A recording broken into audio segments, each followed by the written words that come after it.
இது இன்றைய மன்னா இன்றைய மந்தா இது இன்றைய மந்தா இன்றைய மந்தா தன்னா அன்பாழ்வின் மன்னா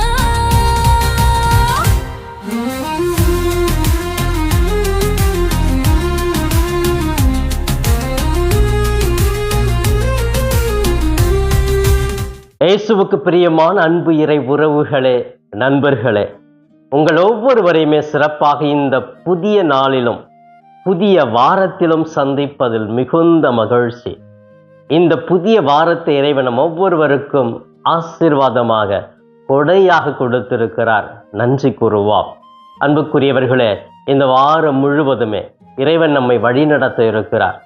நம்முடைய தேவைகளை பூர்த்தி செய்ய இருக்கிறார்.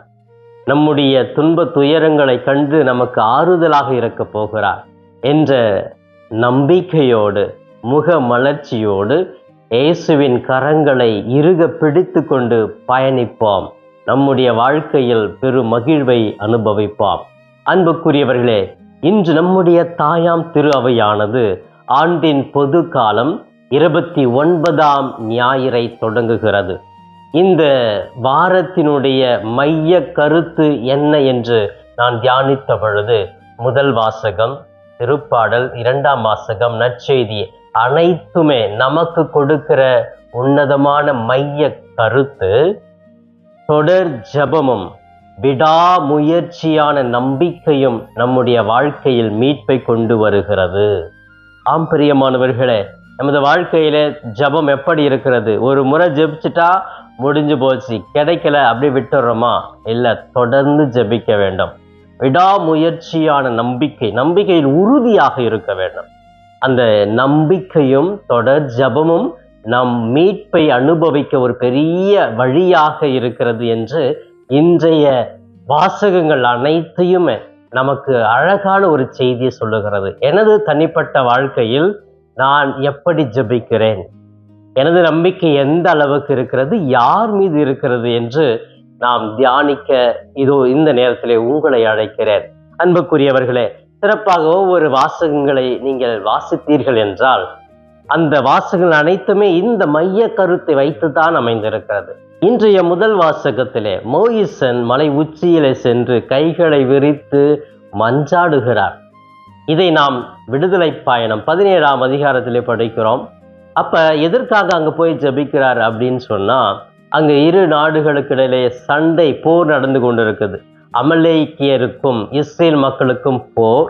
இந்த போர் வெற்றிகரமாக நடக்க வேண்டும், இஸ்ரேல் மக்கள் காப்பாற்றப்பட வேண்டும், வெற்றி அடைய வேண்டும் என்பதற்காக மோயிசன் சொல்லிட்டு, நீங்க உறுதியா நம்பிக்கையோட சண்டை போடுங்க, நான் போய் ஜபிக்கிறேன், கடவுளுடைய அருள் நம்ம எல்லாருக்குமே இருக்கும், வெற்றியை காண்போம் அப்படின்னு போறாரு.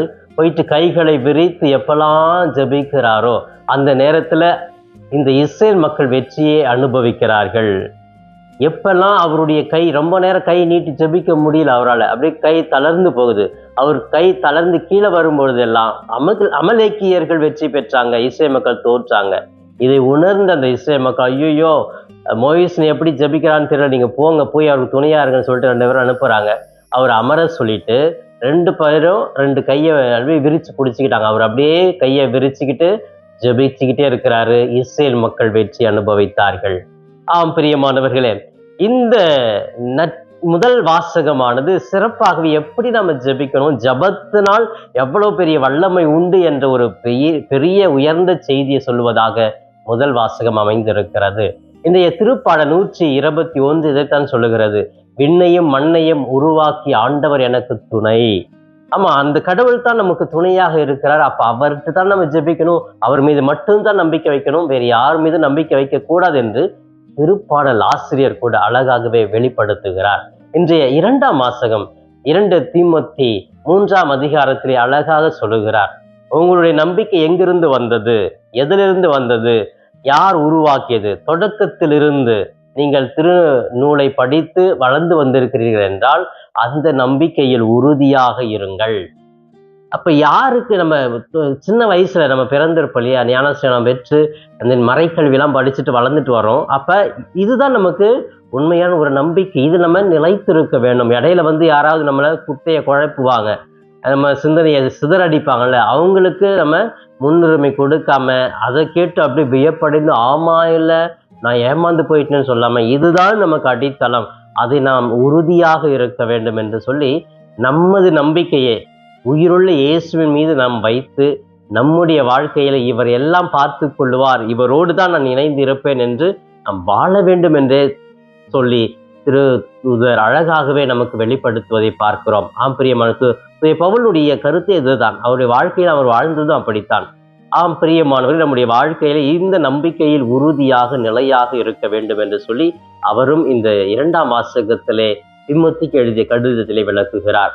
இன்றைய நற்செய்தியிலே சிறப்பாக லூகாஸ் நற்செய்தி பிரிவு 18:1-8 முடிய பகுதிகளிலே சீடர்கள் இயேசுவை அணுகி கேட்கிறாங்க, எங்களுடைய வாழ்க்கை நாங்கள் எப்படி ஜெபிக்கிறதுன்னு கேட்டப்போ இயேசு அவர்கள் ஜெப வாழ்க்கையில் உறுதியாக இருக்க வேண்டும் என்பதற்காகவே, நிலையாக இருக்க வேண்டும், தொடர்ந்து ஜெபிக்க வேண்டும் என்பதற்காகவே இந்த அழகான ஒரு குறுகிய ஓமையை சொல்லுகிறார்.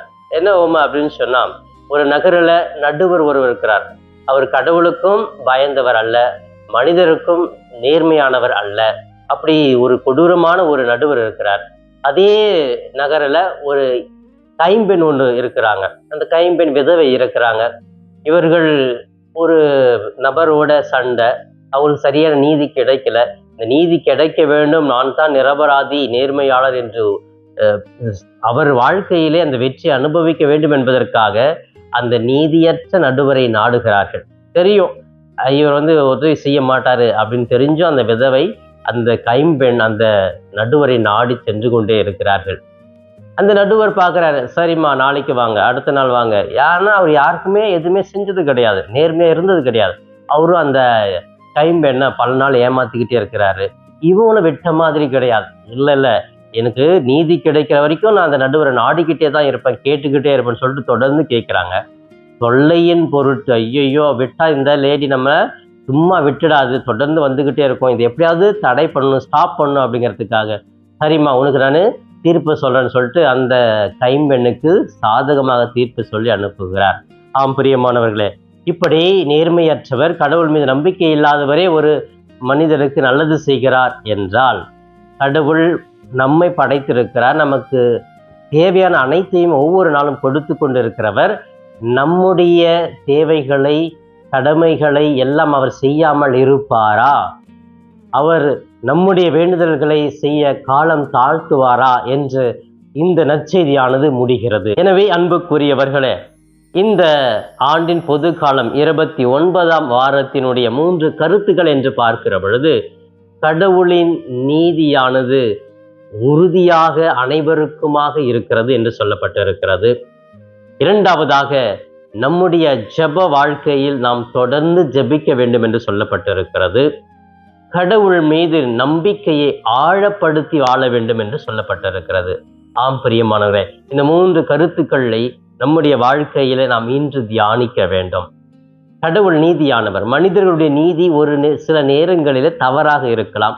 கடவுள் அனைவருக்கும் நீதியை, நேர்மையை, உண்மையை எடுத்துரைப்பவராக இருக்கிறார். என்னுடைய வாழ்க்கையில நான் நிரபராதி, நேர்மையாளன் என்று சொல்லி பார்க்கிற பொழுது கடவுள் நமக்கு தேவையான தீர்ப்பை சொல்லுவார். இப்ப இருக்கிற தலைவங்க தான் பணம் கொடுக்குற பக்கம் சாஞ்சிட்டு அவங்களுக்கு எது சாதகமாகவே தீர்ப்பு சொல்லுவாங்க. அப்படி அல்ல நம்முடைய கடவுள். நம்ம உண்மையை, நேர்மையை, நீதியை சொல்பவர் நமது கடவுள் என்பதை புரிந்து கொள்ள வேண்டும். நம்முடைய ஜபம் எப்படிங்க இருக்கணும்? நம்ம ஜபம் அப்படின்னு சொல்றப்போ ஏதோ ஒரு தேவைக்காக நான் ஆண்டவர்கிட்ட நாடி போறேன், அது நடக்கல அப்படின்னு சொன்னா கடவுள் எனக்கு எதுவுமே செய்ய மாட்டிருக்காருன்னு சொல்லிட்டு விட்டுடக்கூடாது. தொடர் ஜபமாக நம்முடைய ஜபம் மாற வேண்டும். நமக்கு கிடைக்குதோ இல்லையோ, கடவுள் காலத்தை உணர்ந்து எனக்கு எப்பொழுது என்ன தர வேண்டும் என்று அவர் அறிந்திருக்கிறார். அதை சரியாக செய்வார். அவர் ஒருபோதும் காலம் தாழ்த்த மாட்டார் என்று இந்த நற்செய்தி நமக்கு விளக்குகிறது.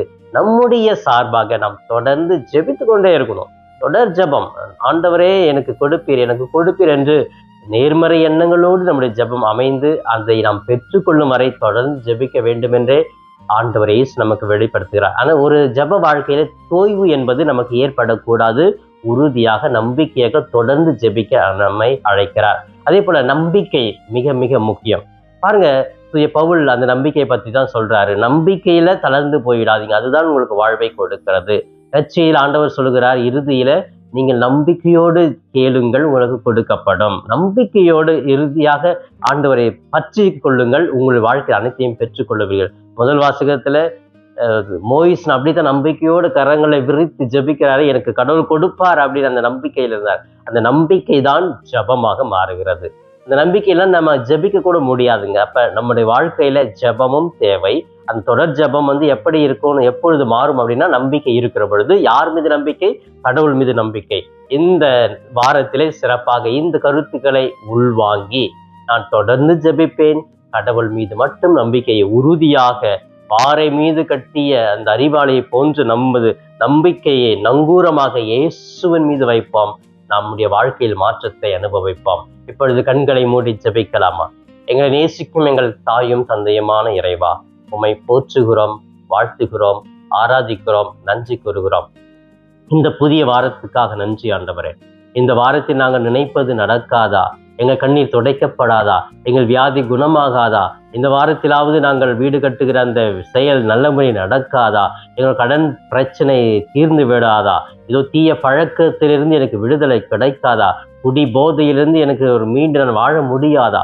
குடும்பத்தில் அமைதி சமாதானத்தை கொண்டு வர முடியாதா? நல்ல படித்து பெரிய நிலைக்கு அடைய முடியாதா என்றெல்லாம் ஏங்குகிற ஒவ்வொரு பிள்ளைகளுக்கும் அவரவர்கள் தேவையை பூர்த்தி செய்து அவர்களை உமது பிள்ளையாக தேர்ந்து தகுதிப்படுத்தும் ஆண்டவரே.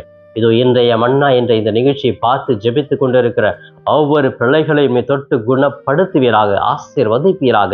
அவர்களை சோதிக்கிற சோர்வுகளை உண்டு பண்ணுகிற பொல்லாத அந்தகர சக்தியிலிருந்து நிர்மலமாக்கி அவர்களை காத்துக் கொள்வீராக. அன்பு தெய்வமே, பெருஞ்சுமை சுமந்து சோர்ந்திருப்பவர் எல்லோரும் என்னிடம் வாருங்கள், நான் உங்களுக்கு இளைப்பாறுதல் தருவேன் என்று சொன்ன தெய்வமே, சுமைகளாலும் வியாதிகளாலும் நோய்களாலும் கஷ்டப்படும் ஒவ்வொருவருக்கும் நீர் ஆறுதலாக இருந்து காத்துக் கொள்வீராக. இவை எல்லாம் எங்கள் ஆண்டவரும் மீட்பெருமான இயேசுவின் இணையற்ற நாமத்தில் ஜெபிக்கிறேன் என் ஜீவனுள்ள நல்ல பிதாவே. ஆமேன், ஆமேன். பிரியமானவர்களே, இந்த நாள் இனிய நாளாக இறை அருளை நிறைவாக பெற்று மகிழும் நாளாக இருக்க நான் வாழ்த்துகிறேன். உங்கள் ஒவ்வொருவருக்காக சிறப்பாக என்னுடைய தனிப்பட்ட ஜெபத்திலும் என்னுடைய திருப்பலிலும் கூட ஜெபிக்கிறேன். இயேசுவுக்கே புகழ், மரியே வாழ்க.